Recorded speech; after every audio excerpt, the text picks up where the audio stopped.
بسم اللہ الرحمن الرحیم۔ کبھی سوچا ہے دنیا کی سب سے طاقتور سلطنت چند برسوں میں ایسے ٹوٹ جائے جیسے ریت کی دیوار؟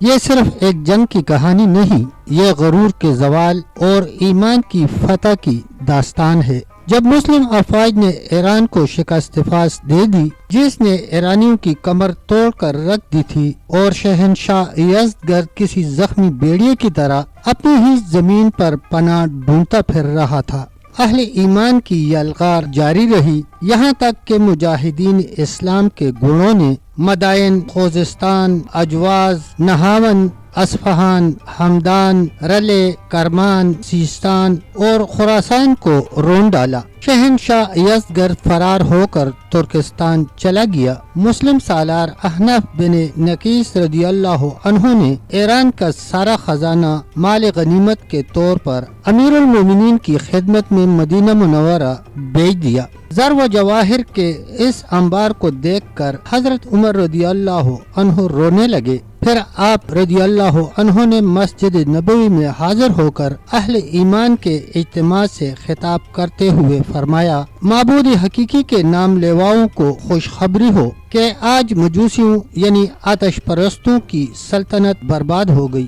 اب ان کے ملک کی زمین کا ایک ٹکڑا بھی ان کے قبضے میں نہیں رہا۔ خوب جان لو کہ اب آگ کے پجاری وحدہ لا شریک کی عبادت کرنے والوں کو کسی قسم کا نقصان نہیں پہنچا سکتے۔ اور یہ بھی سن لو کہ اللہ تعالیٰ نے ان کی زمین، ان کے ملک اور ان کی دولت کا وارث تمہیں اس لیے بنایا ہے کہ تمہاری آزمائش کی جا سکے۔ خبردار تم اپنی علت نہ بدل لینا، ورنہ اللہ بے نیاز ہے، وہ تمہاری جگہ دوسری قوم کو بدل دے گا۔ مجھے اس امت کے لیے خود اس کے افراد سے خوف ہے۔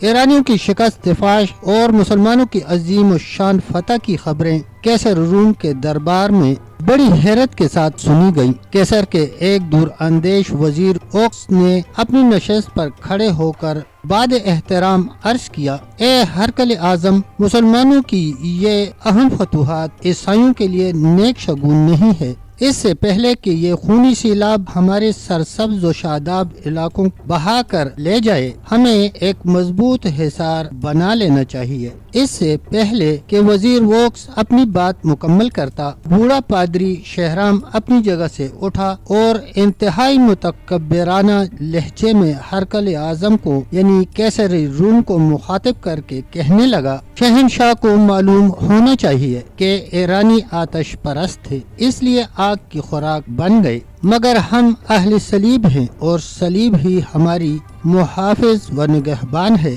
شہرام کے بعد دوسرے پادریوں نے بھی دربار میں پرجوش تقریریں کی۔ آسمانی باپ اپنے مقدس بیٹے کی صدقے میں مسیحیوں پر کبھی آفات و مصائب نازل نہیں کرے گا۔ کیسر روم مکمل طور پر پادریوں کے زیر اثر تھا، اس لیے اس نے اپنے سیاسی مشیر توکس کی باتوں پر کوئی دھیان نہیں دیا۔ چند سال پہلے بھی ان ہی پادریوں نے اس وقت ہنگامہ آرائی کی تھی جب کیسر کو سرکار دو عالم صلی اللہ علیہ وسلم کے نامہ مقدس موصول ہوا تھا، جس میں پیغمبر اسلام نے اسے دین حق قبول کرنے کی دعوت دی تھی۔ کیسر روم سرور کونین کی دعوت سے متاثر ہو چلا تھا، مگر جب اس نے پادریوں کی جماعت کو غضبناک حالت میں دیکھا تو اس وفد کو اپنے دربار سے اٹھا دیا۔ اللہ کے آخری رسول دنیا سے رخصت ہوئے صرف 4 سال کا مختصر ترین عرصہ ہوا تھا۔ دنیا کے بڑے بڑے کاہن،